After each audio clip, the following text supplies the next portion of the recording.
Everybody in the room.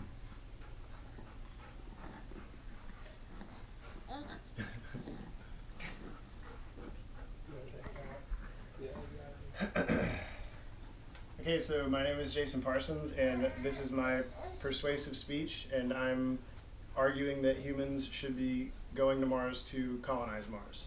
So, in 1977, NASA launched a ship called the Voyager. It's why we have all these really great pictures of Saturn and Jupiter, because it flew right past them. And when it got to the edge of the solar system, they decided to turn it around to take a picture of the Earth to see what it would look like. So this is that picture. So that's Earth. And this is a band from Saturn. So Carl Sagan had a really famous quote from this picture, and it's every single person that you've ever heard of in your entire life is from that tiny little dot. So it just shows how small we are, and that we should definitely be looking to populate other places other than just the Earth. It's kind of like when you buy stocks, you diversify. You don't put all your eggs in one basket. So I'm going to lay out the reasons that we should be thinking about colonizing Mars. So first reason, we're currently between 7 and 8 billion people on the Earth. So somewhere in here, Earth's carrying capacity for, which that means the Earth's ability to produce food for the amount of people that are eating it, is about 10 billion people. And current estimates show that by the year 2100, Earth will be reaching 10 billion people. And then if we don't come up with some new way to produce food, or everybody goes on a massive diet, then people are going to start starving. So overpopulation is a big deal. There's also asteroid impacts could always happen. You know, look at what happened with dinosaurs. They're all extinct because of a giant asteroid that hit the Earth, and then it caused a big dust cloud that blocked out the sun and destroyed photosynthesis and all of those reasons. So there's also these things called supervolcanoes. So there's a supervolcano at Yellowstone right now that's actually past its predicted eruption date. And so it's obviously here. So if Yellowstone erupts, everybody here is immediately dead. And the brown, obviously not good, but the ash cloud from Yellowstone would actually reach Jacksonville, Florida. And the reason this would be so bad is think about where all the crops and stuff are produced. Like all of this, none of those crops are going to get produced. Nobody's going to have any food. So this would be a global event that would affect everybody.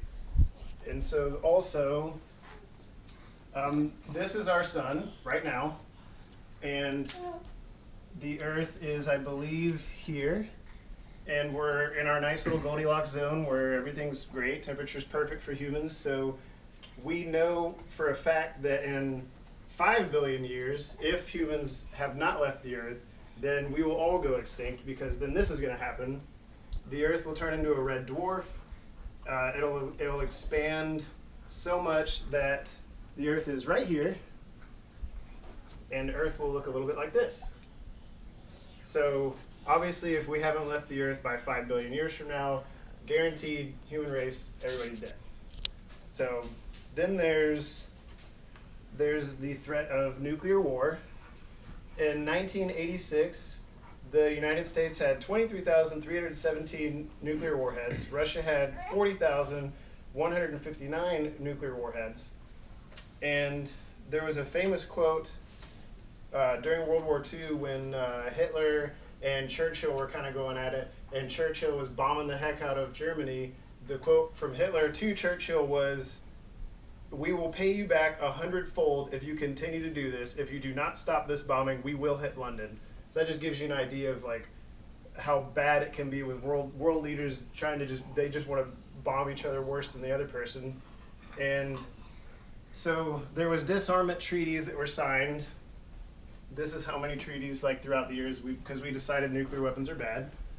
And currently, there's only 15,375 warheads with the entire world. But this is also like, they're just saying that they disarmed the nuclear missiles, so like, you know, I don't know. I don't believe it. But so there are threats going to Mars, even though it's the most Earth-like planet. So there's obviously radiation. If you've seen the Martian, Mark Watney definitely would have died from eating potatoes grown out of radiated Martian soil. There's no atmosphere, so you can't walk outside without a spacesuit. Traveling in space is obviously a huge risk.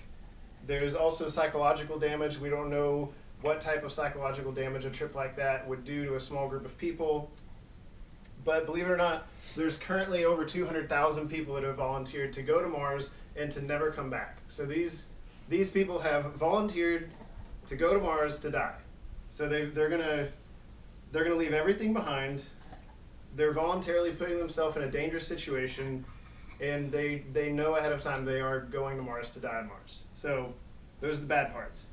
The good parts is you'd be famous forever, you would inspire generations to follow your example, and you would be helping the human race increase its chances of surviving in the long run. So those are all the reasons why I think humans should go to Mars and then eventually past Mars into other solar systems if we want our race to survive forever. So as I said before, there are certainly risks involved with going to Mars, but they're necessary risks that we must take if we want the human race to survive. So thank you very much, and that's my speech.